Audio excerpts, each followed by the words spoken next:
So I wanted to talk today about what happens when we call somebody and they actually pick up the phone. So earlier we were doing voicemail. So what do we do when someone's not answering? How do we leave an effective voicemail that actually gets a call returned? Well, the only thing better than that is if the prospect or customer actually answers the phone, assuming that we're actually ready for that. Now, what I was taught as a salesperson is if somebody answers the phone, this is your one and only chance to get this person to buy or set an appointment, wherever my goal is. So I better go all in, I better push hard, and don't let them off the phone until I get a yes.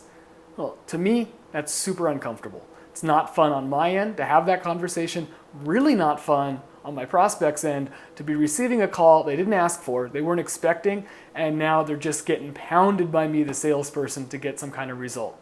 Okay. Ends up with this awkward predator-prey situation where I'm the predator just coming after them, looking for the kill, and they are running for their lives on this phone call. If they're not aggressive enough just to hang up on me right away or scream at me or whatever normally happens to us salespeople when we're calling, they're really on the defense. They're going to be evasive. They're not going to be giving me the information I need to actually move this call forward to something productive, whether it's an appointment, a quote, or even just figuring out that our timing's bad and we should reconnect later on.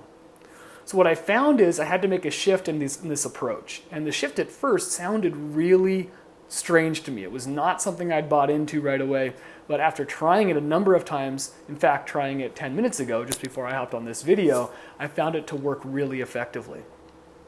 And what I do, the approach that I've taken, the approach I coach my clients on now, is to open the conversation with a no. Open the conversation by giving that prospect every opportunity to tell you, I'm not interested, I don't have time right now, I don't want to have this conversation. Okay, totally opposite of everything I was trained on. I was trained, do not allow that prospect to say no. All my questions were intended to manipulate them to a yes. Everything was towards that yes. I'm going to tell you right here, do exactly the opposite. So what that sounds like, and again, just 10 minutes ago I made a cold call. I like practicing anything that I'm going to have here, and I've got products out in the market on top of coaching one-on-one. All of my phone calls open up with a no. So an example might be if I call a prospect up and they answer the phone, Mr. Prospect, my name's David Schwendiman, I'm with, fill in your company name there. I've got some ideas that I think might be really beneficial for you and your business, helping you moving forward. On the other hand, they could be terrible ideas and you'll completely hate them. If that's the case, tell you what, I'll hang up the phone myself. You won't even have to hang up on me. Is that fair?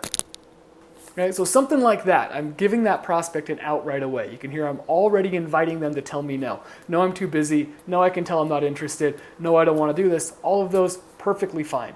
If somebody's going to hang up on me, or they're too busy, or they're going to tell me no matter what, that would have happened no matter what my pitch was. The difference here is that soft opening, allowing that person the opportunity to tell me no and be honest with me right up front. Those people that are on the fence, much more likely to give me a chance. And there's 3 reasons this works as well as it does. Number 1, I drop their defenses. When somebody gets a call from someone they don't know, a number they don't recognize, instantly they're on the defense. Who is this? What do they want from me? Now, we feed into that as salespeople, that fear, by diving right into our pitch and starting to push on someone, asking a ton of questions, trying to manipulate them into that yes like we were talking about before. Okay, that's everyone's worst fear that's receiving the call, and me, as someone who's trying to sell, I don't feel great about doing it. So by doing this other way, I feel good about it, and my customer can drop their defense because they know it's okay at any point to tell me no, my feelings aren't going to be hurt, and I'm not going to just raise the pressure on them or start trying to talk faster like most of the other calls they've had. When the defenses are down, they can be more honest with me, we can slow that conversation down and actually have some good interaction here, build some rapport, and figure out if there's potential for us to work together. The second thing that this does is it creates some curiosity on my prospect's end. There's 2 ways that happens. Number 1, the fact that I don't need them to say yes, the fact that I'm not just pushing hard for that yes because I'm desperate, shows that I'm somebody who's got his act together and I have something that I really believe is going to be of value to this person. That automatically makes them open to hearing more. They want to hear more because of the way I'm conducting myself on the phone. The second piece is I'm mentioning that I have some ideas I think might help them, but I'm not sure. Okay. Nobody in business or nobody in life wants to pass up a good idea that might help them move forward. And again, that's got to be tailored. If I'm selling insurance, I might say I've got some ideas that are going to help you save some money on your insurance costs while increasing the protection for your business and your family. If I'm selling coaching, I have some ideas that I think might help you make a completely unreasonable amount of money this year. I'm not sure if these ideas are going to fit for you. I'd love to tell you what I have. Okay, by saying that, by tailoring that to their business and just mentioning I have some ideas that fill in the blank, fit whatever you do, but I'm not sure until I ask them, now they want to hear more. So I usually get, even my most apprehensive prospects at this point are going to give me give me an idea of what you're talking about. Okay, that's all the in we need. Now I can start asking some effective follow-up questions and really move that process forward and figure out if this is a good fit or not. So I create some curiosity there with that opening.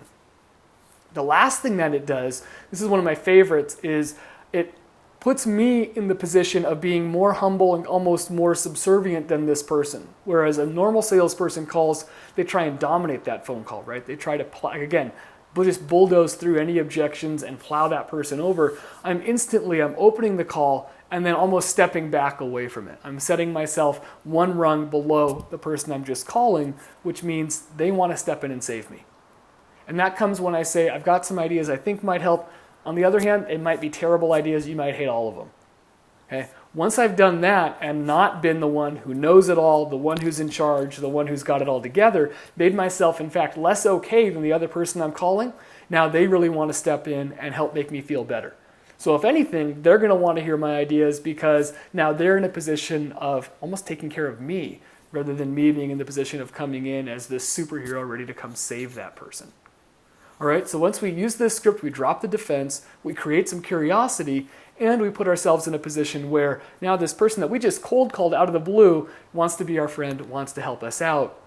You've still got to be true to who you are. You've still got to be in integrity, ask some good questions, and be honest with them. If we realize we can't help this person, you've got to say it, otherwise the whole thing's shot. But at least you're in the door. You can have a good conversation at this point and figure out if there's an opportunity to move forward and maybe do business together. So try it this week, see how it works, and let me know what you guys think.